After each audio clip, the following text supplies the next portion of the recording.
গত ক্লাসে BJD amplifier নিয়ে কথা বলতেছিলাম, আজকেও কন্টিনিউ করব সেটাই।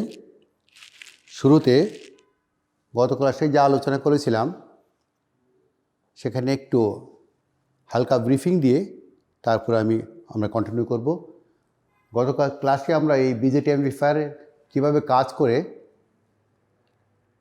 বায়াসিংয়ের পরে ইনপুটে এসি সিগন্যাল দিলে সেটা গত ক্লাসে আমরা আলোচনা করেছিলাম।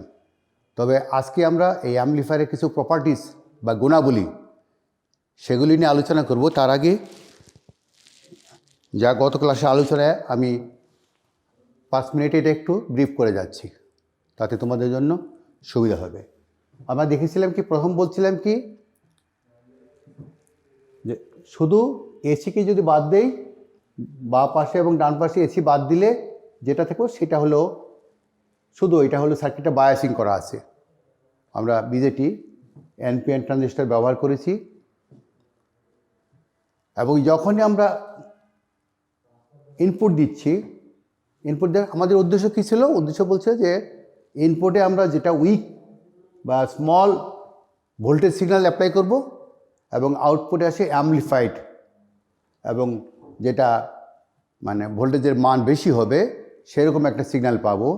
এবং শুরুতে আমরা বলেছিলাম যে এই যে আমরা এখান থেকে সিগন্যালটা দিয়েছি, এখন ওই ক্যাপাসিটরের কারণে এখানকার যে ডিসি বায়াসিংটা ব্লক হয়ে থাকে, সেই সিগন্যাল যখন এইখানে চলে আসে তখন এই বায়াসিংয়ের উপরে এটা সুপার ইম্পোজ হয় ইনপুট সিগন্যালটা।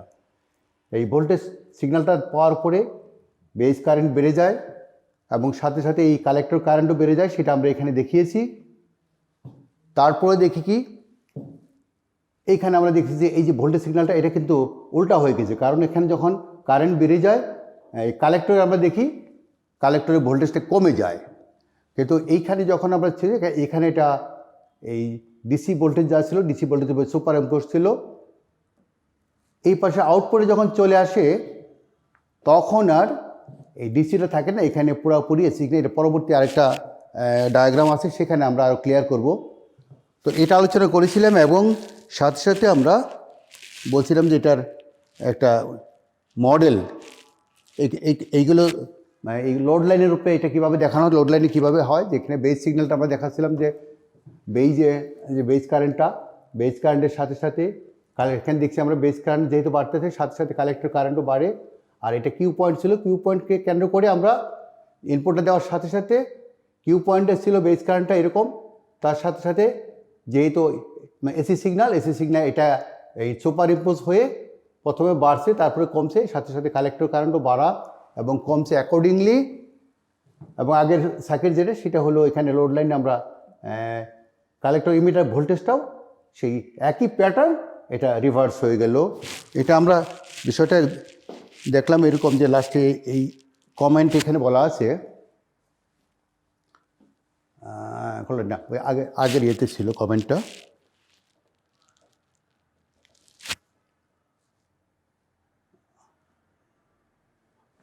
বলছি না, ফর দ্য অ্যাম্পলিফায়ার শোন notice that the voltage wave form is inverted between the input যে base voltage, so output has the same, শেপটা সেম থাকে কিন্তু এইটা ইনভার্স হয়ে যায়, রিভার্স হয়ে যায়, আমরা ছবিতে দেখেছি। আচ্ছা ওকে, আমরা বেশি সময় নেব না, আমরা এইখানে ছিলাম আর প্যারামিটার এখানে ছিলাম গত ক্লাসে, এইখানে ছিলাম, এখান থেকে এখানে এটা আলোচনা করেছিলাম। আমরা কি দেখেছিলাম আলটিমেটলি একটা ট্রানজিস্টরের জন্য মডেল হিসাবে আমরা দেখাই, তখন ইন্টারনালি যে রেজিস্ট্যান্সগুলি আছে এই রেজিস্ট্যান্সকেও আমরা বেশি ছোট, সেই জন্য এটাকে আমরা বলছি যেটা ইট ক্যান বি নেগলেক্টেড। এবং এইটা যেহেতু এই ডিপেন্ডেন্ট কারেন্ট সোর্সের প্যারালেল আছে এবং এটার মান অনেক বড়, এটাকেও আমরা ক্যান বি নেগলেক্টেড।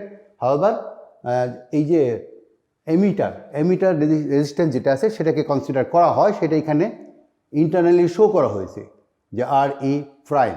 তো এইটা আমাদের কনসিডারেশন, আমাদের যখন অ্যাম্পলিফায়ারের প্রপার্টিজ নিয়ে আলোচনা করবে নেক্সট স্লাইডগুলোতে, তখন এই আর ই প্রাইমটা we have to consider for the calculation and for consideration. আচ্ছা, আমরা এরপরে বলছিলাম যে এই আর ই প্রাইমের মানটা কীরকম হয়। আর ই প্রাইমের মানটা হয় যে হ্যাঁ ট্রানজিস্টার যখন বায়াস করা হয় তখন যে কালেক্টর কারেন্ট বা এমিটার কারেন্ট আছে সেই এমিটার কারেন্টটা দিয়ে যদি 25 মিলিভোল্টকে ভাগ করা হয়, অফকোর্স এটা হলো ফর 20 ডিগ্রি সেলসিয়াস, এবং অন্য টেম্পারেচার ক্ষেত্রে অন্য আরেকটা ফর্মুলা আছে, সেটা এখানে আমাদের আলোচনা আমরা করছি না। একটা এক্সাম্পল দিয়ে এখানে দেখানো আছে, এক্সাম্পল দিয়ে যে এই ফর্মুলাটা এখানে আছে, পরবর্তী একটা এক্সাম্পল আছে, সেই এক্সাম্পলে সিম্পলি আমরা যদি কালেক্টর কারেন্ট और এমিটার কারেন্ট, কারণ collector current emitter current almost same থাকে,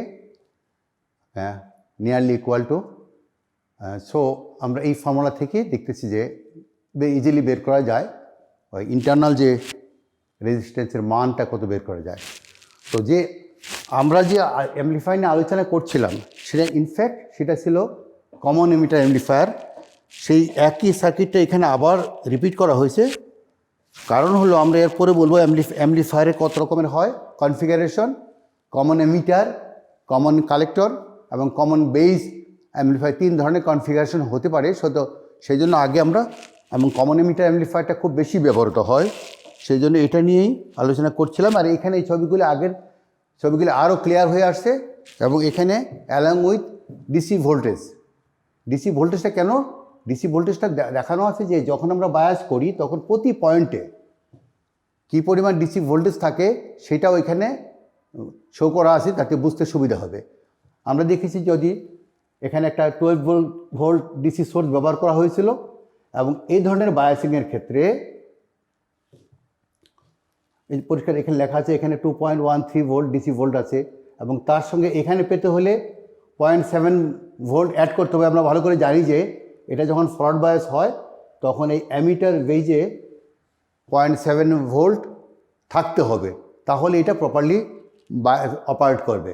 সো যদি এইখানে এবং এই 2.13 ভোল্ট এখানে আবার কী করে হলো, এখানে যে কালেক্টর কারেন্ট বা এমিটার কারেন্ট আছে সেই এমিটার কারেন্ট দিয়ে যদি আমরা এখানে এই যে রেজিস্ট্যান্স আছে এই রেজিস্ট্যান্সে গুণ করলেই সেই ওহমস ল ব্যবহার করে এই ভোল্টেজটা পাওয়া যায়। পরবর্তীতে একটা স্লাইডে একটা ক্যালকুলেশন আছে, ক্যালকুলেশনে আমি ডিটেলস যাব না, ওখানে দেখানো হবে যে এটা কী করে 2.13 ভোল্ট হলো, এবং সাথে সাথে যদি এটা 0.7 অ্যাড করি এই ভোল্টেজটা যে ডিসি ভোল্ট সেটা হলো 2.83 ভোল্ট ডিসি আছে।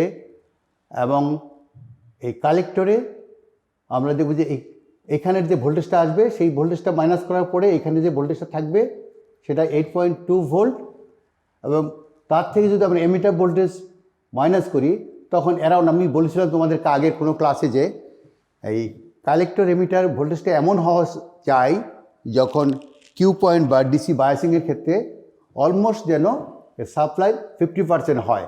আমরা পরে দেখব যে এই এইখানে কালেক্টর এমিটার যে ভোল্টেজটা অ্যারাউন্ড 6 ভোল্টের মতোই আসে, এই ধরনের এই যে এটা যেভাবে বায়াস করা হয়েছে।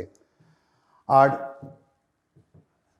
এখানে ইন্টারেস্টিং বিষয় হলো যে ইনপুটটা আমরা মানে সোর্সটা দেখানো হয় না, আগে সোর্সটা ছিল এই যে ইনপুট ভোল্টেজটা যে এখানে দেওয়া আছে ভি ইন লেখা আছে এখানে, আর এখানের মধ্যে কী ডিফারেন্স, এখানে আছে শুধু 0 ভোল্টেজটা হলো 0 ভোল্ট এখানে, আর এই পাশে আছে যেহেতু ডিসি ভোল্ট আছে ডিসি ভোল্টের উপর এটা সুপার ইম্পোজ হয়েছে, এই যে 2.83 ডিসি ভোল্ট আছে তার উপরে সুপার ইম্পোজ হয়েছে। এটা ঠিক এখানে এসেও যে ভোল্টেজটা আমরা দেখেছি এটাও কিন্তু এই যে ডিসি আছে ডিসির উপরে এই ভোল্ট ডিসির উপরে সুপার ইম্পোজ হয়েছে। হাউভার যখন আউটপুটে ফাইনাল আউটপুট দেখি তো এই যে ক্যাপাসিটরের পরে, কারণ ক্যাপাসিটরের আগে ডিসি সহ আছে, ক্যাপাসিটরের পরে শুধু এসিটা আমরা পেয়ে যাচ্ছি, এবং এসিটা পেয়ে যাচ্ছি কার এগেইনস্টে, এই যে লোড দেখেছি। লোড মানে লোড কি আসলে এখানে একটু বলে নেওয়া ভালো। লোড এখানে আমরা দেখাচ্ছি একটা রেজিস্টর ব্যবহার করছি RL, কিন্তু এটা হতে পারে এমন যে এটা আরেকটা স্টেজ অ্যাম্পলিফায়ার, কারণ আমরা পরবর্তী দেখাবো মাল্টি স্টেজ অ্যাম্পলিফায়ার মানে কি একটা স্টেজ দিয়ে হয় না, একটা স্টেজ কখনো প্রি অ্যাম্পলিফায়ার থাকে, তারপর আবার ভোল্টেজ অ্যাম্পলিফায়ার, তারপরে পাওয়ার অ্যাম্পলিফায়ার, অনেকগুলি স্টেজ ব্যবহার করা হয়। সেই জন্য এই RL যেটা বলছি এইটা এই শুধু যে এই রেজিস্টর যেটা বলছি রেজিস্টরই হতে হবে এমন কথা না, এটা পরবর্তী ধাপে যদি আরেকটা অ্যাম্পলিফায়ার থেকে তার যে ইনপুট রেজিস্ট্যান্স সেটাই লোড হিসাবে কনসিডার করতে হবে। তো আমরা এটা চললাম। এখন আমরা একটু দেখি যে এই যে ডিসি সার্কিটটা অ্যানালাইস, এই ডিটেল অ্যানালাইস আমি যাব না, কারণ এখানে শুধু যেটা বলছি এখানে কিন্তু এসি শো করা হয় নাই। এসি কেন শো করা হয় নাই? কারণ আমরা যাব ইকুইভ্যালেন্ট সার্কিট। দুই রকম ইকুইভ্যালেন্ট সার্কিট ব্যবহার করা হয়, শো করা হয় বা ইউজ করা হয়। যে এটা হলো ডিসি ইকুইভ্যালেন্ট সার্কিট যখন থাকবে তখন কোনো এসি কম্পোনেন্ট ব্যবহার করা হবে না। কাজে এই যে ডায়াগ্রামটা দেওয়া আছে এটা ইনফ্যাক্ট এটা হলো DC equivalent circuit. DC equivalent সার্কিটে আমরা বাদিক থেকে যে ক্যাপাসিটর ছিল ক্যাপাসিটর অমিট করেছি, ডান দিকের ক্যাপাসিটর লোড সব অমিট করেছি, শুধুমাত্র বায়াসিং যে সার্কিটটা সেটাকেই শো করা হয়েছে। এবং এখানেও একটা ক্যাপাসিটর ছিল, ক্যাপাসিটরটাও আমরা শো করিনি। শুধু এখানে বাদিকের ক্যালকুলেশনগুলি বিভিন্ন পয়েন্টে যে আমরা আগের স্লাইডে দেখিয়েছিলাম সেই ভোল্টেজগুলি দেখানোর জন্য এখানে একটা বলছিলাম যে এই ভোল্টেজটা, সেই ভোল্টেজটা এখানে দেখানো আছে 2.13 ভোল্ট, আগে দেখিয়ে আসছিলাম এই পয়েন্টের ভোল্টেজটা, সেটা লেখা আছে ভিই। আবার বি যেটা বলছে বি হলো বেজের ভোল্টেজ, সে অ্যাকর্ডিং ন্যাচারালি আমি আগে বলেছিলাম তোমাদেরকে। সেখানে দেখো এই যে 2 এটা কী করে আসলো, এটা দেখা যাচ্ছে এটার সঙ্গে 0.7 যোগ করলেই এটা চলে আসে। আর আমরা এখানে এখানে দেখা আছে যে কালেক্টর কারেন্ট এবং এমিটার কারেন্ট অলমোস্ট ইকুয়াল, এটা এখানে আছে 3.8 মিলি অ্যাম্পিয়ার। আচ্ছা, এই সবগুলো হিসাব করে আমরা লাস্টে এসে দেখছি ভিসিই, এটা যেহেতু করে দেওয়া আছে এটা তোমরা দেখে নিতে পারবা আস্তে আস্তে, তা আমি বেশি সময় এখানে নিচ্ছি না। ভিসিই হল 6.07, তার মানে অলমোস্ট এই ভিসি বলতে কোন ভোল্টেজটা, এই কালেক্টর এবং এমিটার।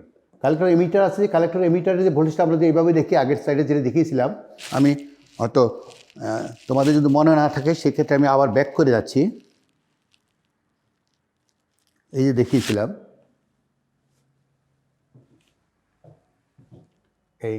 এখানে হলো কালেক্টর এবং এমিটার, এই দুই পয়েন্টে ভোল্টেজ যদি আমরা মেজার করি তাহলে পাবো 6 ভোল্ট এবং সেটা হলো সাপ্লাই লোড 12 ভোল্ট। এবং এইটাই হলো বলে সেন্টার পয়েন্ট বায়াসিং, অর্থ হলো যেখানে কালেক্টর এমিটার ভোল্টেজটা সাপ্লাই ভোল্টেজের 50% থাকে তখন আমরা দেখব লোড লাইনের এটা সেন্টার পয়েন্টই থাকবে। নাও তো এই ক্যালকুলেশন ডিটেলস আর যাচ্ছি না। তো আমাদের অ্যাকচুয়ালি এবার আমরা যাচ্ছি আমরা এসি অ্যানালাইসিস। তো এসি অ্যানালাইসিস যখন আমরা এইটা দেখলাম একটু ডিসি অ্যানালাইসিসটা হলো, এটা হলো ডিসি অ্যানালাইসিস বলতে বোঝা যায় কি বিভিন্ন পয়েন্টে ভোল্টেজ কত আছে সেখানে এসি সব বাদ দিয়ে এসির হিসাবটা আনা হয়নি। তো যখন আমরা এসি অ্যানালাইসিস করব তখন আবার ডিসি কনসিডার করা হবে না। এখানে একটা ছবি আছে, এটা বোঝার জন্য আগে থেকে আবার একটু আসি, না হলে বুঝতে তোমাদের একটু অসুবিধা হবে। এখানেই আসি আমি, এখান থেকে আসি। যখন এসি অ্যানালাইসিস করব আমরা, এসি অ্যানালাইসিসের সময় ডিসিটাকে আমরা জিরো কনসিডার করব, কারণ ডিসি যখন বাদ দিব তখন এটাকে গ্রাউন্ড কনসিডার করা হবে, এই পয়েন্টটাকে গ্রাউন্ড কনসিডার করা হবে। এবং যেহেতু এসির জন্য ডিসিকে আমরা কনসিডার করছি না, এটা গ্রাউন্ড যখন তার মানে এখানেও ডিসি ভোল্টেজ কনসিডার করার দরকার নেই। সেই ক্ষেত্রে ক্যাপাসিটরটাকে শর্টেড চিন্তা করতে হবে। এখানেও ক্যাপাসিটর শর্টেড, এই ক্যাপাসিটর শর্টেড, এই ক্যাপাসিটর যদি শর্টেড থাকে তার মানে এই পয়েন্টটাও শর্টেড হয়ে যাবে, এই রেজিস্টার আর থাকবে না তখন। আর এইটা শর্টেড থাকলে তখন কি হলো, তখন হলো এই পয়েন্টটাকে কিন্তু গ্রাউন্ডে কনসিডার করি। যখন ডিসি বাদ দিব, ডিসি বাদ দিলে যখন এই পয়েন্টটা গ্রাউন্ড থাকবে তখন এই রেজিস্টার এবং এই রেজিস্টার এবং এটা শর্ট, এটা তখন প্যারালেল চলে আসবে। সিমিলারলি বাদিকে যদি আমরা ইনপুট সাইড চিন্তা করি, ইনপুট সাইডে যে R1 এবং R2 এটাও প্যারালেল হয়ে যাবে, কারণ এখানে এই পয়েন্ট যেমন গ্রাউন্ড আছে, আপার পয়েন্ট এটাও গ্রাউন্ড। তখন আমরা যদি চিন্তা করি এই পয়েন্টও গ্রাউন্ড, এই পয়েন্টও গ্রাউন্ড, R1 এবং R2 দুটাই প্যারালেল চলে আসবে। কাজে এটা এখন পরবর্তীতে হঠাৎ করে যখন চলে আসছিলাম তখন বুঝতে তোমাদের অসুবিধা হতো। এখন আমরা যদি আসি দেখি, এই আসতে একটু সময় নিচ্ছে, ওখানে আসতে একটু সময় নিচ্ছে দেখি। হ্যাঁ, এখন চলে আসছে। আচ্ছা, এই যে এটাই হলো অ্যাকচুয়ালি এই ডায়াগ্রামটা এসি ইকুইভ্যালেন্ট সার্কিট। একটা অ্যাম্পলিফায়ার আমরা কমন এমিটার, যে অ্যাম্পলিফায়ারটা এতক্ষণ যা গত ক্লাস থেকে আলোচনা করছি, ওই যে অ্যাম্পলিফায়ারটা আছে তার ইকুইভ্যালেন্ট এসি ইকুইভ্যালেন্ট সার্কিটটাকে এইভাবে আমরা শো করব। কারণ এভাবেই শো করা হয়। তাতে আগে বলে আসলাম কি, কোনো ক্যাপাসিটর সব শর্টেড, এই নীতিমালাগুলি। এটা এসি ইকুইভ্যালেন্ট সার্কিট পেতে হলে কী কী সেই নীতিমালাগুলি এখানে বলা আছে, উপরে একটু পরে আসি। এবং এসি ইকুইভ্যালেন্ট সার্কিট কেন লাগবে? অ্যাম্পলিফায়ারের প্রপার্টিসগুলিকে আলোচনা করতে গেলে এসি ইকুইভ্যালেন্ট সার্কিট লাগবে। সেক্ষেত্রে ওগুলি বের করতে হলে আমরা এই প্রপার্টিসগুলি বলে দেখবো, যে এসে দেখবো কী কী আছে প্রপার্টিস। আসতেছি, input resistance, output resistance, voltage gain, current gain, power gain, frequency response. এই প্রপার্টিসগুলি যখন আলোচনা করব বা যখন আমাদেরকে ক্যালকুলেট করতে হবে, তখন এই এসি ইকুইভ্যালেন্ট সার্কিট হলে আমাদের সুবিধা হয়, ক্যালকুলেশন বা বুঝতে সুবিধা হয়। তো সেই এসি ইকুইভ্যালেন্ট সার্কিটটা কী করে বের করবো আমরা? দুটা বেসিক প্রিন্সিপাল। একটা ফার্স্ট প্রিন্সিপাল কি, capacitors are replaced by effective shorts. ক্যাপাসিটরগুলিকে শর্ট করে দেওয়া হবে। কারণ কি? well, because their values are selected so that the capacitive resistance is negligible at the signal frequency and can be considered zero. এখানে একটা point XC ব্যবহার করা হচ্ছে। XCটা হলো যে ক্যাপাসিটরের যে ইন্ডাকটেন্স আছে, রিঅ্যাকটেন্স, এটা কি রিঅ্যাকটেন্স, ক্যাপাসিটিভ রিঅ্যাকটেন্স। সেই ক্যাপাসিটিভ রিঅ্যাকটেন্সটা ফ্রিকোয়েন্সির উপরে ডিপেন্ডেন্ট করে, এবং যে ফ্রিকোয়েন্সিতে অপারেট করা হয় তখন এটাকে অলমোস্ট জিরো কনসিডার করা হয়। সেই ক্ষেত্রে তিনটা ক্যাপাসিটর আমাদের আছে সার্কিটে, তিনটারই রিঅ্যাকটেন্সটা অলমোস্ট আমরা জিরো কনসিডার করেছি। আরেকটা নীতিমালা কি আছে, DC source is replaced by ground. আমরা বলছিলাম ডিসি সোর্স যে আছে, no AC voltage can be developed across it, so it appears as an AC short. So this is why a DC source is called an AC ground. তাহলে DC সোর্সকে আমরা বললাম AC ground. তার মানে কি, top উপরে এখানে দেখ এই আরসি, এই যে পয়েন্টটা, এই আরসিটা অরিজিনাল সার্কিট ডায়াগ্রামে কিন্তু এই পয়েন্টটা উপরে ছিল, তার সঙ্গে ডিসি সোর্স ছিল। আরসি খেয়াল করে দেখো, এই কালেক্টর রেজিস্টার যেটা আছে, কালেক্টর রেজিস্টার আরসির এই প্রান্তটা উপরের দিকে ছিল ডিসি সাপ্লাইয়ের সঙ্গে। যেহেতু ডিসি সাপ্লাইটা আমরা জিরো কনসিডার করছি এসির জন্য, সো এটাকে ঘুরিয়ে এইদিকে নিয়ে আসা হয়েছে। এখন কি হলো, এই কালেক্টর রেজিস্টার এবং লোড যেটা আছে দুইটা কিন্তু ইনফ্যাক্ট প্যারালেল হয়ে গেল। এবং অ্যাকর্ডিংলি আমরা ইনপুটে যদি দেখি, ইনপুটে যেই R1 এবং R2 যেটা ভোল্টেজ ডিভাইডার, দুইটা রেজিস্টার ছিল এই বায়াসিংয়ের জন্য, এই যে আমরা যে ভোল্টেজ ডিভাইডার বায়াসের ক্ষেত্রেই এই দুইটা রেজিস্টার ব্যবহার করা হয়েছিল, সেই দুইটা রেজিস্টারে ইনফ্যাক্ট এখন এই প্যারালেল হয়ে গেল। কারণ কি, এই R1-এর এই মাথাটা ছিল সাপ্লাইয়ের সঙ্গে, কিন্তু যেহেতু বললাম ডিসিটা গ্রাউন্ড, এসি ইকুইভ্যালেন্ট সার্কিটের জন্য সেটা গ্রাউন্ড হয়ে গেল। সো আর এইদিকে যে ক্যাপাসিটর শর্ট, এদিকের ক্যাপাসিটর শর্ট, আর এইখানে এমিটার রেজিস্টার ছিল সেটা একদম গ্রাউন্ড হয়ে গেল ওই ক্যাপাসিটরটা শর্টের কারণে। তো এখন আমাদেরকে সুবিধা হবে কি কি কারণে সুবিধা হবে? সুবিধা হবে আমরা দেখব পরে যে ইনপুট রেজিস্ট্যান্স বের করতে হবে। ইনপুট রেজিস্ট্যান্স কাকে বলে? আগে আমি একটু বলি, আমি আসতেছি, তার আগে আমি একটু বলে নিচ্ছি বোঝার সুবিধার্থে। এই পয়েন্ট, এই যে আমরা সোর্স ভোল্টেজ অ্যাপ্লাই করলাম, সোর্স ভোল্টেজ অ্যাপ্লাই করলে তার সোর্সের রেজিস্ট্যান্স একটা আছে, এটা মেবি শর্ট, তারপর আমরা এখানে শো করেছি। ইউজুয়ালি এটা মান খুবই কমই থাকে, হ্যাঁ। কিন্তু এই পয়েন্ট থেকে যে রেজিস্ট্যান্সগুলি কনসিডার করতেছি, তিনটা রেজিস্ট্যান্স এখানে আছে। তিনটা রেজিস্ট্যান্স কী কী আছে? এই R1, R2 এবং এই ভিতরে দিয়ে এখানে একটা RE' আমরা দেখছিলাম যে মিটার রেজিস্ট্যান্স দেখেছিলাম। তো এই তিনটা রেজিস্ট্যান্স এখানে প্যারালেল হয়ে আছে। এই তিনটা রেজিস্ট্যান্স মিলে এই পয়েন্টে যে আমরা রেজিস্ট্যান্সটা এই দিক থেকে পাবো আমরা, সেটাই হবে ইনপুট রেজিস্ট্যান্স।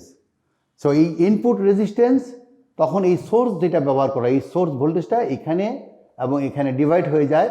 সেই ইনপুট রেজিস্ট্যান্সের মান অনেক বেশি থাকলে এটা এই ভোল্টেজ ড্রপটা নেগলিজিবল, কোনো লস হয় না।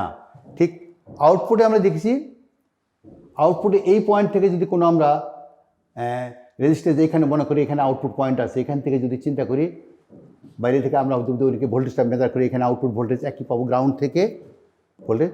সে এই ভোল্টেজের সঙ্গে তাহলে যদি আমরা রেজিস্টারটা দেখি, প্যারালাল রেজিস্টারটা কী আছে, এই আরসি, যখন এটা না থাকে কানেক্টেড তখন হলো আরসি, আর যদি আরএল কানেক্টেড থাকে তখন এই দুইটা প্যারালাল, তখন এইটি হবে আউটপুট রেজিস্ট্যান্স হবে।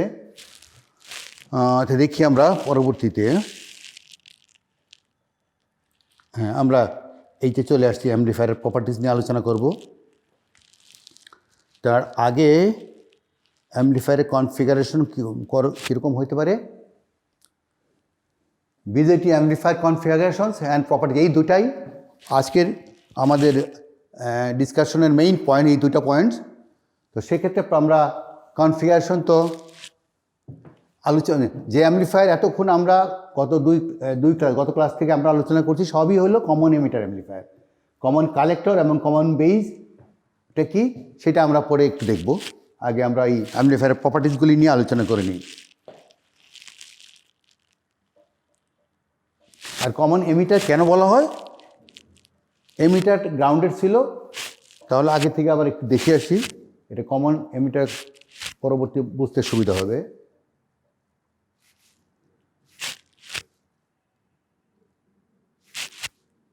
এখানে এমিটার গ্রাউন্ড ছিল এবং এখানে যদিও বায়াসিংয়ের জন্য একটা রেজিস্ট্যান্স দেখানো হয়েছে, কিন্তু এসির জন্য, যেহেতু এসির জন্য এসি শর্ট হয়ে যায় তখন এই রেজিস্ট্যান্স কনসিডার করা হয় না। ইনফ্যাক্ট তখন এমিটারটা সরাসরি গ্রাউন্ড হয়ে যায় এসির জন্য। আর ইনপুট ব্যবহার করা হয়েছে বেইজে। আর আমরা যখন দেখব কমন বেইজ যখন দেখব তখন দেখব যে এমিটারে এইখানে এই সিগন্যালটা, ইনপুটটা এখানে ব্যবহার করা হয়নি, এইটা সরাসরি গ্রাউন্ড, কিন্তু এইখানে এই ইনপুট সিগন্যাল, এই এমিটারে ইনপুট সিগন্যাল ব্যবহার করা হয়েছিল, আর আউটপুট এখান থেকে একই জায়গা থেকে। দুইটা ডিফারেন্সটা আগে আমি একটু বলে নিচ্ছি মনে রাখার সুবিধার্থে। কি দিলাম, এটা কমন এমিটারে আমরা এমিটার গ্রাউন্ড, বেইজে ইনপুট। আর কমন বেইজ যখন আঁকবো তখন কি বেইজ থাকবে গ্রাউন্ড আর এমিটার আমরা ইনপুট দেব। আর কমন কালেক্টর যখন থাকবে, কমন কালেক্টরের ক্ষেত্রে এমিটার থেকে, এখানে কালেক্টর থেকে আউটপুট নেওয়া হয়েছে, আর যখন কমন কালেক্টর ব্যবহার করা করবো তখন এই রেজিস্টারটা থাকবে না, কিন্তু আউটপুট এখান থেকে নেওয়া হবে, এমিটার থেকে আউটপুট নেওয়া হবে। সেটাই আমরা পরে দেখব, এই তিনটা কনফিগারেশন আরও ডিটেলস আমরা দেখব। কিন্তু যেহেতু আমরা এই নিয়ে আলোচনা করব, অ্যাম্পলিফায়ার প্রপার্টিস নিয়ে আলোচনা করব। হ্যাঁ, অ্যাম্পলিফায়ার প্রপার্টিস কি, মোটামুটি এই 6টা প্রপার্টিস নিয়েই থাকে। প্রপার্টিস কি মানে কি, বললাম আমি একটা অ্যাম্পলিফায়ার ডিজাইন করেছি, তুমি বললো স্যার আমি একটা অ্যাম্পলিফায়ার ডিজাইন করেছি, তখন স্বাভাবিকভাবে প্রশ্ন এসে যাবে তুমি যে অ্যাম্পলিফায়ারটা বানিয়েছো এইটার, এখানে আমরা দেখেছি প্রপার্টিসগুলি, আমি তখন প্রশ্ন করব তার ইনপুট রেজিস্ট্যান্স কত, আউটপুট রেজিস্ট্যান্স কত, তার ভোল্টেজ গেইন কত বা কারেন্ট গেইন কত, ফ্রিকোয়েন্সি রেসপন্স কী, এই যে প্রপার্টিসগুলি, এই যে প্যারামিটার প্রপার্টিস বলি আমরা, এই সবগুলি তখন আসবে একটা অ্যাম্পলিফায়ারের গুণাগুণ। অ্যাম্পলিফায়ারটা কীরকম তার পাওয়ারে, এটা কি অডিও অ্যাম্পলিফায়ার না রেডিও অ্যাম্পলিফায়ার, মাইক্রোওয়েভ অ্যাম্পলিফায়ার, এই সবগুলি আসবে। এবং দেখা যাচ্ছে যে পরবর্তীতে আরেকটা অ্যাম্পলিফায়ারের সঙ্গে যখন আমরা মাল্টি স্টেজ অ্যাম্পলিফায়ার করব, ক্যাসকেড করব, তখন তার ইনপুট রেজিস্ট্যান্স এবং আউটপুট রেজিস্ট্যান্স, এই বিষয়গুলি আমাদের বিবেচনায় আনতে হবে। তো আমরা দেখি, একটু আগে আমি ইনপুট এবং আউটপুট রেজিস্ট্যান্স নিয়ে কথা বলছিলাম, তারপরে এখানে একটু ডিটেলস আসতেছি। এখানে এই কথাটা কখনো কখনো এটাকে ইনপুট রেজিস্ট্যান্স অথবা ইম্পিডেন্স শব্দটা ব্যবহার করা হয়। এই জন্য তোমরা জানো যে যেখানে রেজিস্ট্যান্সের সাথে সাথে ক্যাপাসিটর বা ইন্ডাক্টর যা থাকে এই সবগুলি মিলেই তখন ইম্পিডেন্স হয়ে যায়, রেজিস্ট্যান্স আর তখন থাকে না। এখানে আমরা দেখব যেহেতু বিজেটি ট্রানজিস্টারের জাংশন আছে, জাংশনে একটা জাংশন ক্যাপাসিটেন্স আছে, সেই জন্য সবগুলি বিবেচনায় নিয়ে কখনো কখনো এই ইনপুট রেজিস্ট্যান্সটাকে ইনপুট ইম্পিডেন্স বলা হয়। তো এনিওয়ে যাই বলা হোক না কেন এইগুলি সাধারণত ব্যবহার করা হয়।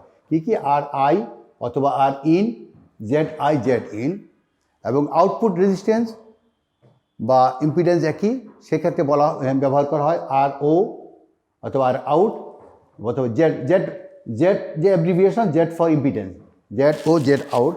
এই দুটা নিয়ে আমি একটু আগে একটু ডিটেলস একটু আলোচনা করে নিই, তারপরে তোমাদের যাচ্ছি।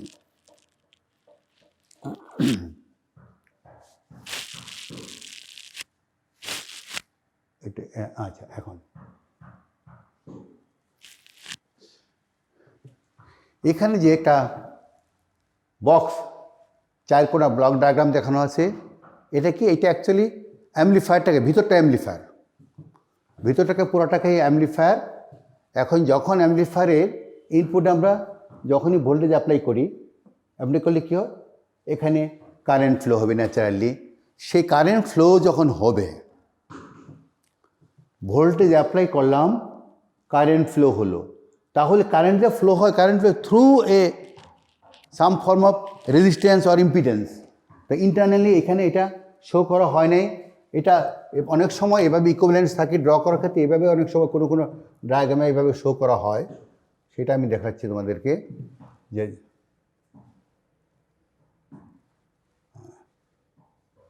আমরা যদি মনে করি যে এখানে আমরা সোর্স ব্যবহার করলাম,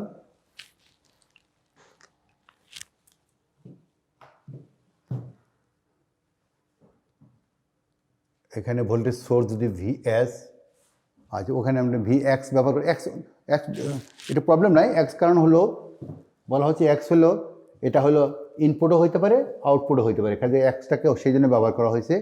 এটা আইদার ইনপুট অর, আমি সোর্স বা ইনপুটে যদি ব্যবহার করি, ভি আই ব্যবহার করি, সোর্স বললো ইনপুট, ভি ইন, আর এখান থেকে কারেন্ট বললাম আই ইন বললাম কারেন্ট। তাহলে কি তখন দেখানো হয় ইন্টারনালি এইভাবে একটা ভিতরের যে একটা রেজিস্ট্যান্স আছে, এইটাকে দেখা হয়, এইটাকে বললাম যে আর আই অথবা জেড আই হিসাবে শো করা হয়। কোনো কোনো সার্কিট ডায়াগ্রামে ইকুইভ্যালেন্ট সার্কিটে এইভাবে শো করা হয়। আর ওখানে শুধু দেখানো হয়েছে একটা মার্কিং করে যে এই পয়েন্টটা যে কনসিডার করতে হবে, কি পয়েন্টটা এখানে কি আসবে, যেহেতু আছে আমরা ওহমস ল ব্যবহার করলেও এটা বের করতে পারি ইজিলি। যদি আমরা ভোল্টেজ কত অ্যাপ্লাই করলাম এবং কারেন্টটা মেজার করি, তাহলে ইজিলি এই পয়েন্ট থেকে যে কত হবে, ইনপুট রেজিস্ট্যান্সটা কত হবে সেটা বের করা যাবে।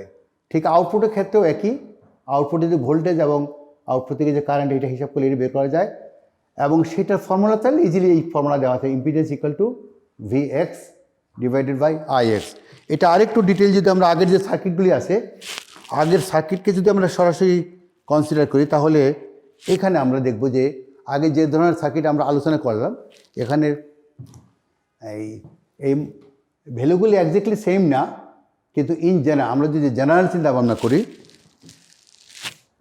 কী চিন্তা ভাবনা করলাম, ইনপুট সাইড আমরা কিন্তু দেখে আসছি যে ইকুইভ্যালেন্ট সার্কিট, যে সেই ইকুইভ্যালেন্ট সার্কিটকে চিন্তা করতেছি, ইকুইভ্যালেন্ট সার্কিট এটা, ওটা আবার ওটার সঙ্গে সঙ্গে এটাকে কম্পারিজন করতে হবে, তাহলে বুঝতে এই যে সার্কিটটা,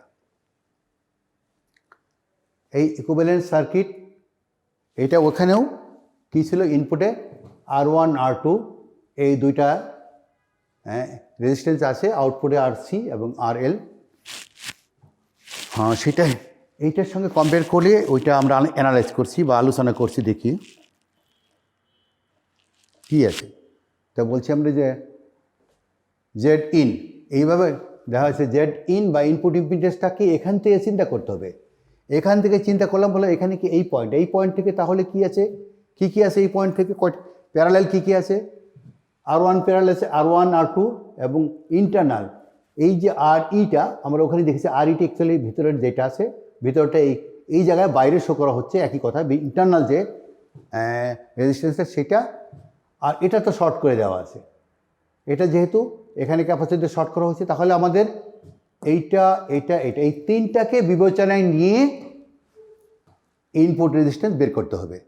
আমরা পরে ফর্মুলা দেখে যাচ্ছি। ঠিক আউটপুটের ক্ষেত্রে কি শুধুমাত্র আরসি এবং আরএল এটা প্যারালেল, সেই জন্য এটাকে দেখানো হচ্ছে যে জেড আউট কোনটা হবে, এই দুইটা।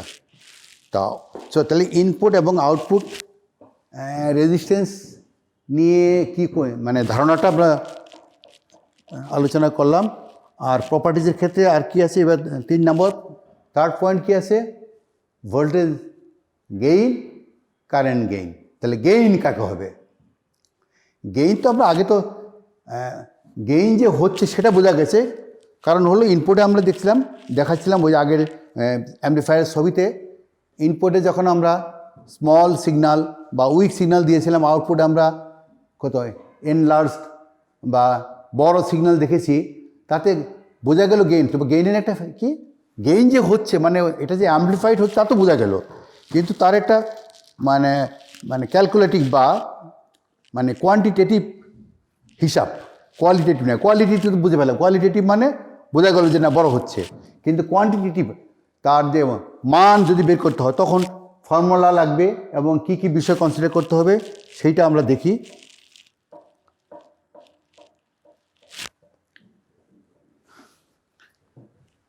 দেখি কাজেই এই যে মাঝখানে যে বক্সটা, এই বক্সটাই হলো অ্যাম্পলিফায়ার। তো এই অ্যাম্পলিফায়ারে আমরা ইনপুটে যদি এই যে স্মল ইনপুট সিগন্যাল দিই, দেখছি যে আউটপুটে এসে আমরা লার্জার আউটপুট। এখানে দেখে কিন্তু ঠিক ওইভাবে বোঝা যাচ্ছে না, কারণ হলো এটাতে মনে হচ্ছে খুবই সামান্য বড় হয়েছে, কিন্তু আসলে এইদিকে যখন থাকে মিলি ভোল্ট, এইদিকে থাকে ভোল্ট। কাজে ওই হিসাবটা মাথায় আনতে হবে। যেহেতু একজ্যাক্ট ভ্যালুটা লেখা হয়নি, কিন্তু দেখে মনে হইতে পারে যে ছাড় এটা আর কেমন, এইখান থেকে এখানটার কি আর এমন বড় হলো, না হয় দ্বিগুণ হয়েছে। ছবি দেখে মনে হচ্ছে দ্বিগুণ, 2 গুণ, অ্যাকচুয়ালি 2 গুণ না, এটা 100, 200, 500 হইতে পারে। কারণ হলো আমরা ভোল্টেজ লিখেছি, ভোল্টেজের কোনো একক লিখিনি। সাধারণত ইনপুটে কি থাকে, মিলি ভোল্ট থাকে। মিলি ভোল্ট থাকলে এইখানে এসে ভোল্ট আসে, তখন অনেক গুণ এখানে হয়ে যেতে পারে। আবার কারেন্টের ক্ষেত্রেও তাই। কারেন্ট আমরা যখন বেস কারেন্ট সাধারণত মাইক্রো এম্পিয়ারে চিন্তা করি, তখন কালেক্টর কারেন্ট এসে মিলি এম্পিয়ারে চলে আসে। তো কিন্তু তাহলে ফর্মুলা কি আছে গেইনের ফর্মুলা? গেইনের ফর্মুলা হলো আউটপুট ডিভাইডেড বাই ইনপুট। আমি মুখে মুখে একটা অঙ্কের মতো বলি, মুখে মুখে কীরকম, যে সাপোজ আমরা এইখানে 10 মিলিভোল্ট, 1 মিলিভোল্ট, ওকে 12 মিলি, তাহলে 1 মিলিভোল্ট যদি এখানে ইনপুট সিগন্যাল দেই আর আউটপুট সিগন্যালটা আমরা যে 1 ভোল্ট পাই, তাহলে কি হবে? 1 ভোল্ট মানে কি 1000 মিলিভোল্ট। তাহলে 1000 একই একক আমাদের চিন্তা করতে হবে, ওই যে আউটপুট ডিভাইডেড বাই ইনপুট। তাহলে এখানে যদি 1000 মিলিভোল্ট থাকে আউটপুট আর ইনপুট থাকে 1 মিলিভোল্ট, সেক্ষেত্রে কিন্তু গেইন হয়ে যাবে 1000। আর নর্মালি এই ধরনের যখন ট্রানজিস্টর অ্যাম্পলিফায়ারে গেইন অত থাকে না, আমরা আর পরে অপারেশন অ্যাম্পলিফায়ারে গেইন অনেক বেশি হয় সেক্ষেত্রে।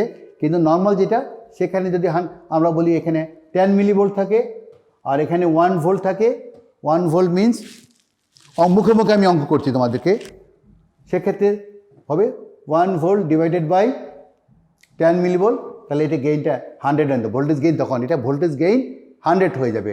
আবার সিমিলারলি আমরা দেখছি বেস কারেন্ট থাকায় মাইক্রো এম্পিয়ারের মতো, কারণ মিলি এম্পিয়ার, আর এই কারেন্টটা যদি 1 মিলি এম্পিয়ার আর এইখানে ঠিক 10 মাইক্রো এম্পিয়ার থাকে, তেমনি 10 মাইক্রো এম্পিয়ার 1 মিলি এম্পিয়ারকে ভাগ দিলে 100-এর মতো হয়। এবং বিটার মানটা, যেটা collector current divided by base current, যে কারেন্ট অ্যাম্পলিফিকেশন ফ্যাক্টর যে বিটাটা আছে, বিটার মানটা রাফলি এরকমই হয়, 100 থেকে 200 এরকম থাকে, এবং টিপিক্যালি অনেক সময় 100ই কনসিডার করা হয়। তো আমরা নিচে আরেকটু ডিটেল দেখাচ্ছি।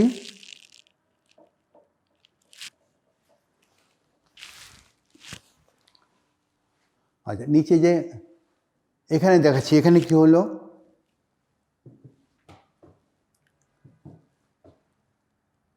এখানে কারেন্ট গেইন ওই যেভাবে ছিল, তো কারেন্ট গেইন আমরা সেই ঠিক আগে আমরা বলছিলাম যেভাবে যে বেস কারেন্ট, আর এখানে এটা হলো ইনফ্যাক্ট এটা ছিল কালেক্টর কারেন্ট। তো কারেন্ট কি আই আউট এবং আই ইন, এভাবে একই রকমভাবে আমরা কারেন্ট গেইনও হিসাব করতে পারি। এখন আমরা কয়টা পয়েন্ট আলোচনা করলাম।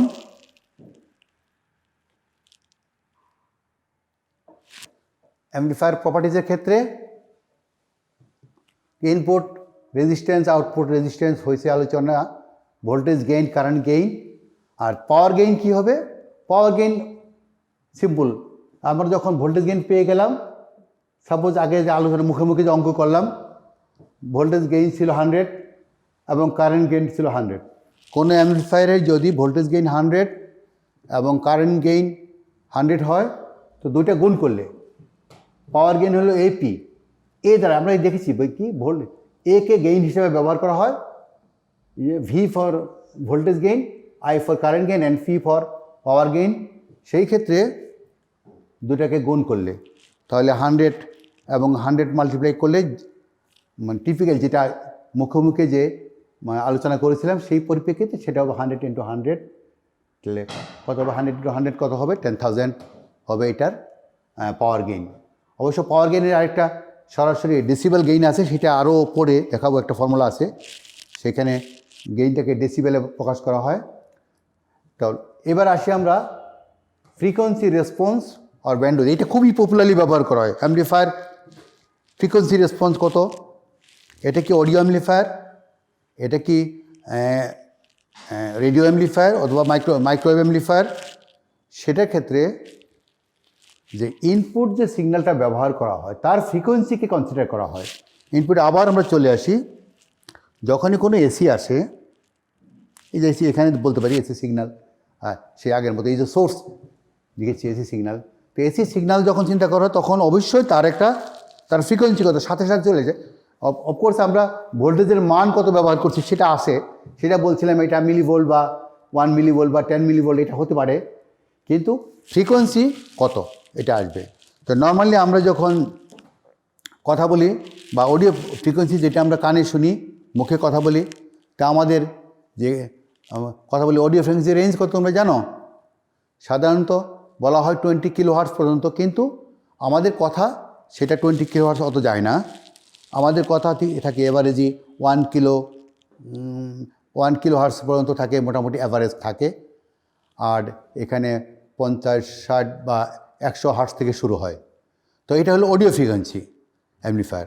তো অডিও ফ্রিকোয়েন্সি যেমন আমরা যে কথা বলি মাইক্রোফোন, এখানে সামনে মাইক্রোফোন ব্যবহার করলে মাইক্রোফোনের আউটপুট যে সিগন্যালটা আসবে, ধরি আমরা সেটাই এরকম সোর্সে আমরা দিয়েছি কি এই যে সোর্সটা, সেটা হলো আমরা যে মাইক্রোফোনে কথা বলি, মাইক্রোফোনের আউটপুট থেকে সিগন্যালটা পেলাম, সেটা হলে তাহলে আমার এটা সরাসরি যখন ব্যবহার করতেছি তখন এটা হবে অডিও ফ্রিকোয়েন্সি রেঞ্জ। তো ওকে, ধরে নিলাম এটা অডিও ফ্রিকোয়েন্সি অ্যাম্পলিফায়ার। তাহলে এই যে অডিও ফ্রিকোয়েন্সি অ্যাম্পলিফায়ার বলছি 50 হার্টজ থেকে 10 কিলো হার্টজ পর্যন্ত সাপোজ ধরে নিলাম, রেঞ্জটা আমাদের কনসিডার করতে হবে। তো সেই ক্ষেত্রে কোন ফ্রিকোয়েন্সিতে তার গেইন কত, ফ্রিকোয়েন্সি সাথে সাথে গেইনের পরিবর্তন হয়। এবং ন্যাচারালি দেখা যাচ্ছে কি যে লো ফ্রিকোয়েন্সিতে গেইনটা কম থাকে এবং ফ্রিকোয়েন্সি বাড়তে থাকে, এক পর্যায়ে যেয়ে অলমোস্ট কনস্ট্যান্ট, এবং পরবর্তীতে আবার গেইন কমে যায়। তো এই যে গেইন বাড়লো, গেইন কমে গেল, এবং মিড ব্যান্ড গেইন বলে, তাহলে যে গেইনটা এটার একটা রেঞ্জ বের করতে হয়, সেটার একটা ফর্মুলা কি, সেই ফর্মুলা হলো একটা প্লট করতে হয়। সেই প্লটটাই আমরা এখন দেখাচ্ছি।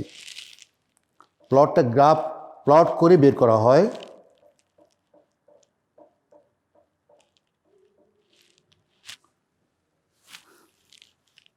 খুবই ইম্পর্টেন্ট একটা properties, frequency response of an amplifier.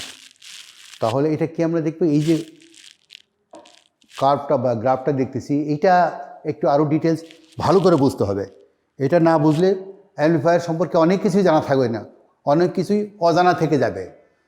তাহলে আমরা দেখি প্রথমে দেখি প্লটে আমরা কি ব্যবহার করছি। একদিকে হলো ফ্রিকোয়েন্সি, আরেকদিকে হলো অ্যাম্পলিফায়ার গেইন। গেইন ভাই কি, এখানে আসলে আমরা ওই ভোল্টেজ গেইনটি সাধারণত কনসিডার করা হয়। ভোল্টেজ গেইন তা আমরা বলছি কি তাহলে এ দিয়ে প্রকাশ করা হয়েছে, এবং এই যে গেইনটা এটা হলো ম্যাক্সিমাম গেইনটা আছে। ম্যাক্সিমাম গেইনটা হলো কি মিড ব্যান্ড। মিড ব্যান্ড কেন বলা হচ্ছে, এখানে দুটো পয়েন্ট ইম্পর্টেন্ট। যে আমরা দেখছি যে প্রথম গেইন অনেক কম থাকে, গেইন আস্তে আস্তে বাড়ে, একটা ফ্রিকোয়েন্সিতে মানে গেইন ফ্রিকোয়েন্সির সাথে বাড়তে বাড়তে ম্যাক্সিমাম হয় আবার কমে যায়। কিন্তু এই পয়েন্টটা কি, এই পয়েন্টটা হলো যে গেইনকে, যে এখানে যদি ম্যাক্সিমাম গেইন থাকে, সাপোজ এই গেইনটাকে যদি আমরা বলি 1 বা 100%, যাই বলি 1 অথবা 100%, তাহলে এই পয়েন্টটা হলো 0.7, এই যে √2 দিয়ে ভাগ করলে যেটা হয় 0.7 বা 70%। এই 70% পয়েন্ট যখন এই কার্ভটাকে যখন কাট করে যে পয়েন্টটা, তাহলে 70% গেইনের লোয়ার পয়েন্ট যেটা আছে সেটাকে বলে FL, এই এফ দ্বারা বলছে FC1 বলছে, অ্যাকচুয়ালি FLL বলে লোয়ার কাট অফ ফ্রিকোয়েন্সি। মানে এর বাইরে আমরা কনসিডার করি, অ্যাম্পলিফায়ারকে এর বাইরে ইউজ করা যাবে না। এই ফ্রিকোয়েন্সির নিচে আসলে তার আউটপুটটা পারফরমেন্স ভালো হবে না। সো এইটা হলো লোয়ার কাট অফ, মানে এই কাট অফ পয়েন্ট কি এর উপরের ফ্রিকোয়েন্সিতে এটা ভালো পারফরমেন্স দেখাবে। ঠিক তেমনি আবার আমরা যখন এই পয়েন্টে আসলাম, একই আপার সাইডে যখন চলে আসলাম, এটাকে FC2 অথবা বলে আপার কাট অফ ফ্রিকোয়েন্সি। তো এইটাকে বলা হয় তাহলে কি আপার কাট অফ যখন বলছি, তখন এই যে রেঞ্জটাকে, তাই লোয়ার কাট অফ ফ্রিকোয়েন্সি এবং আপার কাট অফ ফ্রিকোয়েন্সি, এই রেঞ্জটাকে, এই যে ফ্রিকোয়েন্সি রেঞ্জ, এটাকেই বলা হয় সাধারণত ব্যান্ডউইথ। এটাকে ফ্রিকোয়েন্সি রেসপন্সের আরও কয়েকটা কথা বলা হয়। কী বলা হয় আরও দেখি আমরা। হ্যাঁ, এটা করলে ফ্রিকোয়েন্সি রেসপন্স বলে, ব্যান্ডউইথ বলে, অনেক সময় বলে কি ফ্রিকোয়েন্সি রেঞ্জ, এই শব্দগুলি ব্যবহার করা হয়। আমরা এখানে দেখেছি আপার কাট অফের ক্ষেত্রে এরকম বলা হয় FC2 বা FH, হ্যাঁ, লোয়ার কাট অফ FC1 এবং FL ব্যবহার করা হয়। সো আচ্ছা, আমরা আজকে আর খুব বেশি না, তবে আর একটু আলোচনা করে যাই যে অ্যাম্পলিফায়ারগুলি শো করি, যেটা কনফিগারেশন দেখেছিলাম, হ্যাঁ, কমন কালেক্টর এবং কমন বেইজ অ্যাম্পলিফায়ার। আচ্ছা, তার আগে হ্যাঁ, ওকে, আরেকটু বাকি আছে, সেটা হলো যে এটা ক্যালকুলেশন কেমনে করতে হয় আমরা দেখিয়েছিলাম। Finding input and output resistance, যে আগে যে দেখিয়েছিলাম যে তিনটা, ওই ছবিতে আসছিলাম যে তিনটা প্যারালেল হলে কনসিডার করতে হয়। সেই প্যারালেল তিনটা কনসিডার করার জন্য R1 R2 এবং ওই বেস থেকে যে ইন্টারনাল যে রেজিস্ট্যান্সটা আছে, সেই ইন্টারনাল রেজিস্ট্যান্সের একটা হিসাব আছে। সেটাকে আবার কি হয় কি, এই RE প্রাইমকে বিটা দ্বারা গুণ করলে যে মানটা হয় সেটা, তাহলে ওখান থেকে RE বের হয়ে যাবে। আমরা আবার একটু যদি ওখানে আসি, এখানে না, এখানে দেখি যে আমি দেখি,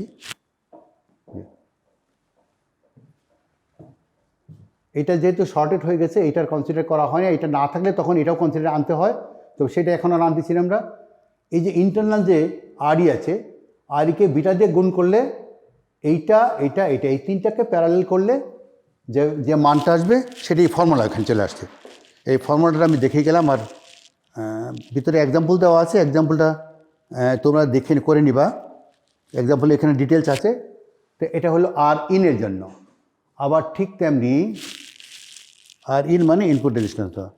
সো আর আউটের জন্য আউটপুট কি, আর আউট আমরা দেখেছিলাম, আর আউট শুধু হয় কালেক্টর রেজিস্ট্যান্স যদি হয় কালেক্টর।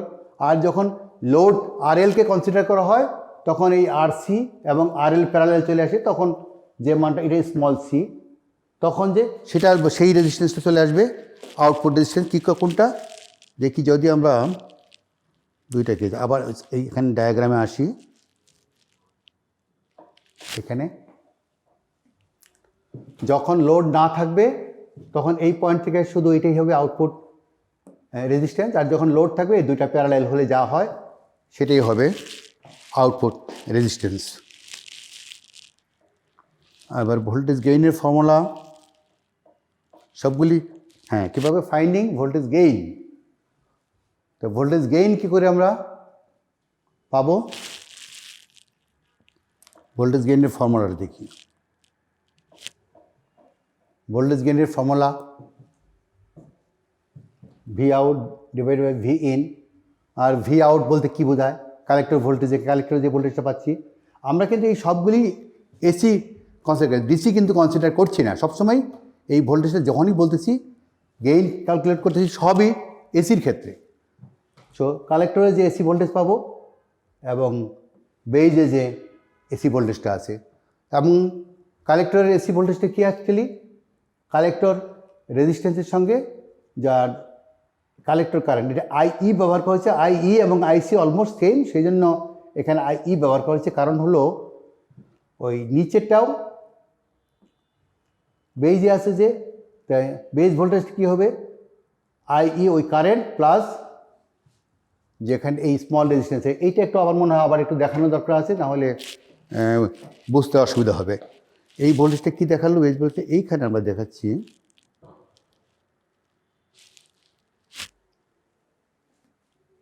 বেইজের ভোল্টেজটা, এই যে বেইজের ভোল্টেজটা এখানে যদি আমরা বলি বেইজের ভোল্টেজটা কত হবে, এখানে এই ভোল্টেজটা অ্যাকচুয়ালি এই ভোল্টেজটা হবে যে ইন্টারনাল যে আরই আছে, এই আরইর সঙ্গে এই পাথে যদি আমরা চিন্তা করি তাহলে এই আরইর সঙ্গে যে আর ইকে কালেক্টর দিয়ে গুণ করলে এই ভোল্টেজটা চলে আসবে।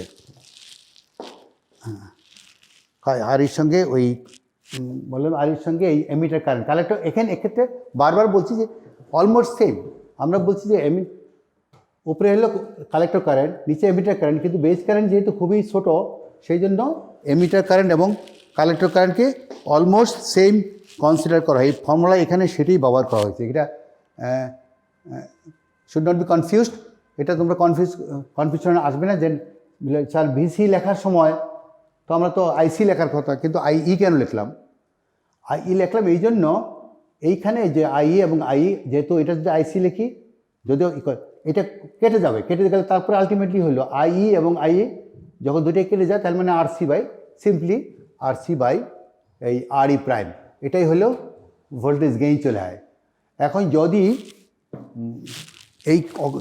এটাকে অনেক সময় অ্যাম্পলিফায়ার বিভিন্ন রকমের অ্যাম্পলিফায়ার ডিজাইন করা হয়, সেই ক্ষেত্রে যদি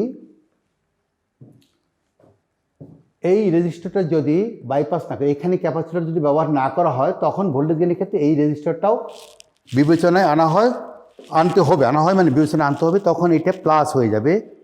সেইটা আমরা দেখি।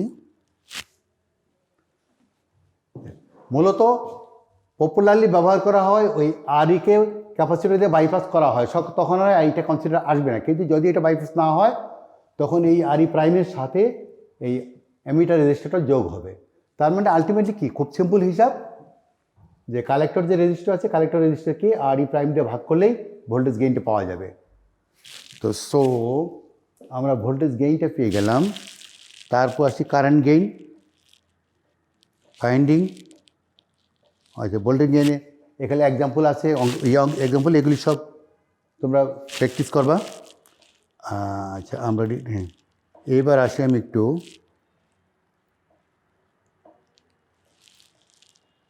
Current gain and power gain.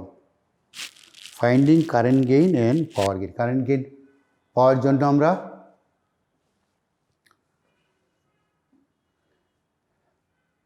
কী হচ্ছে current gain, output current divided by input current. তো ইনপুট কারেন্ট কী আছে, সোর্স থেকে যেটা দেওয়া আছে, এখানে আবার সোর্স থেকে মানে অ্যাকচুয়ালি বেস কারেন্ট হবে, তবে সোর্স থেকে ব্যবহার করা হয় যে সোর্স রেজিস্ট্যান্স যেটা আছে, সোর্স রেজিস্ট্যান্সটা যদি কনসিডার করা হয় তাহলে কি হবে, তখন এই আরএসটা আসে। আর না হলে তখন এটা কনসিডার না করলে তখন কি source voltage divided by input resistance, তখন ইনপুট কারেন্ট সেটা চলে আসলো যে কারেন্ট গেইন। এখন পাওয়ার গেইন তো গুণ করলে দুইটা গুণ করে হবে। ক্যালকুলেশন আমরা এখানেও এক্সাম্পল আছে, এই এক্সাম্পলগুলি চলে আসছে এক্সাম্পল।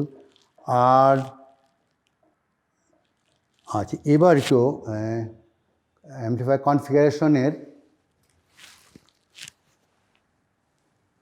কমন কালেক্টর আমি তখন একটু বলেছিলাম, এখন আবার একটু দেখাচ্ছি। কমন কালেক্টর কি দুইটার মধ্যে কমন এমিটার এবং কমন কালেক্টরের মধ্যে কী পার্থক্য আছে? এখানেই সরাসরি তোমরা যখন দেখেছ কমন এমিটারটা দেখেছ সবগুলি সেম দেখাচ্ছে যে এইখানে কালেক্টর রেজিস্টারটা নেই, কিন্তু আউটপুট নেওয়া হচ্ছে এমিটার থেকে। তাহলে এই কমন কালেক্টর শব্দটা কেন আসলো?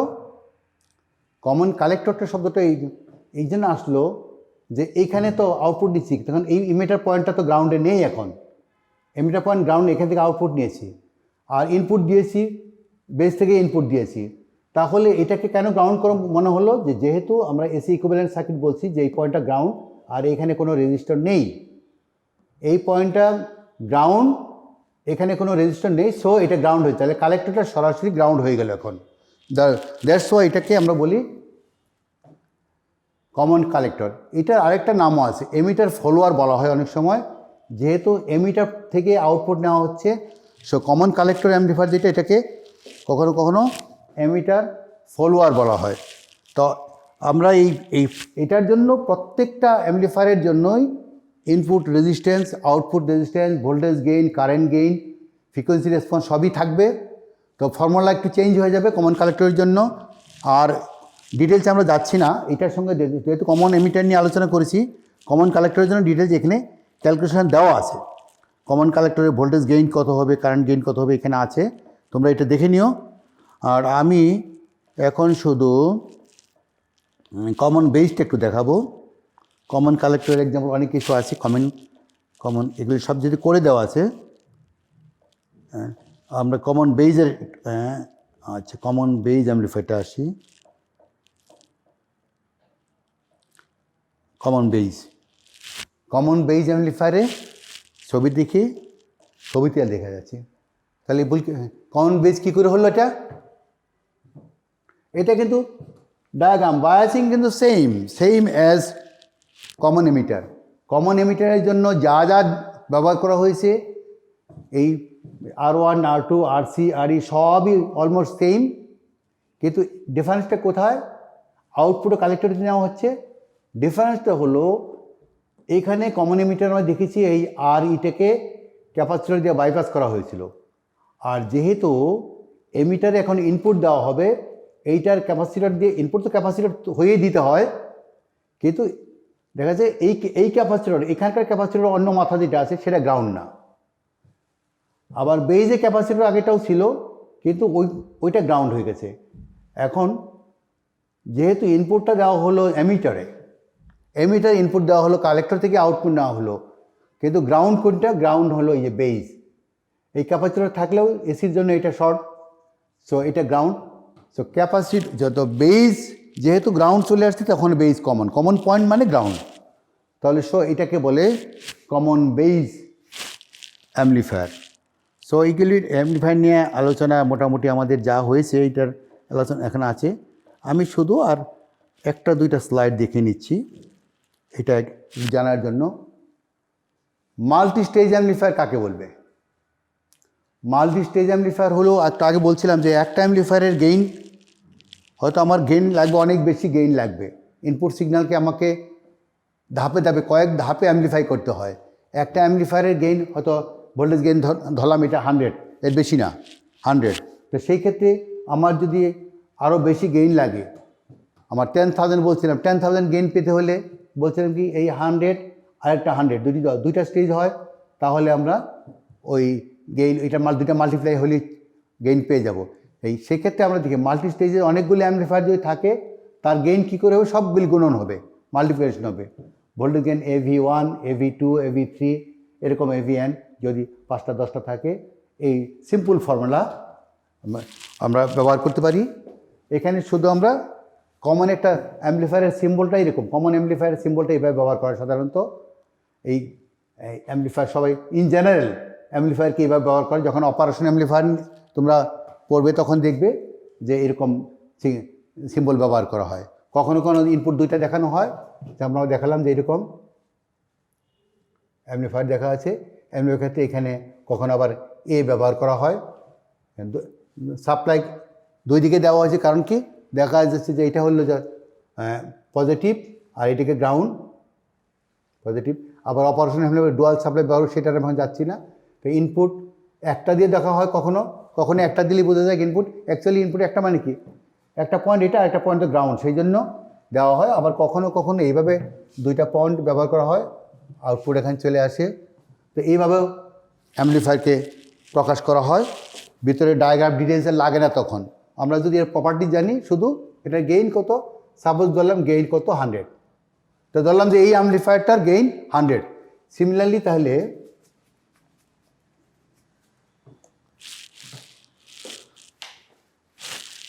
আমি ডেসিবেল গেইনের কথা বলছিলাম। ডিভি গেইন অনেক সময় বলা হয় ডিভি গেইন। এটা গেইনের ক্ষেত্রে বেশিরভাগ ক্ষেত্রেই এটা ব্যবহার করা হয়। ডেসিবেল গেইন কত, সেই ফর্মুলাটা কত আছে অ্যাম্পলিফায়ারের।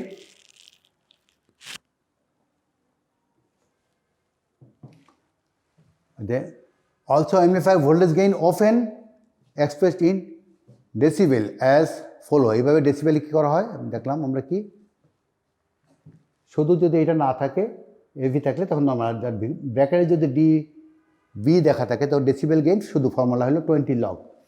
নর্মালি যা আছে 20 লগ। আমরা সাপোজ আমরা এবার একটা মুখোমুখি একটা অঙ্ক করি। যদি কোনো অ্যাম্পলিফায়ারের গেইন সাপোজ এখানে থাকে 10, এভির মান হলো 10, তাহলে কি লগ 10-এর মান হলো 1, তখন 20 ডেসিবেল হবে। আর এটার মান যদি 100 থাকে, 100 থাকলে লগ 100-এর মান হলো 2 মানে কি আসলে 10 স্কোয়ার, লগ 10 স্কোয়ার, 100 মানে কি 10 স্কোয়ার, তাহলে ওই লগ করলে ওই 2 চলে আসবে, 40 গেইন হবে।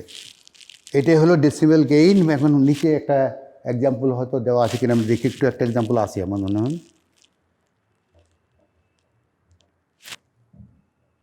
এটা দিয়ে আমরা ক্লাস শেষ করব।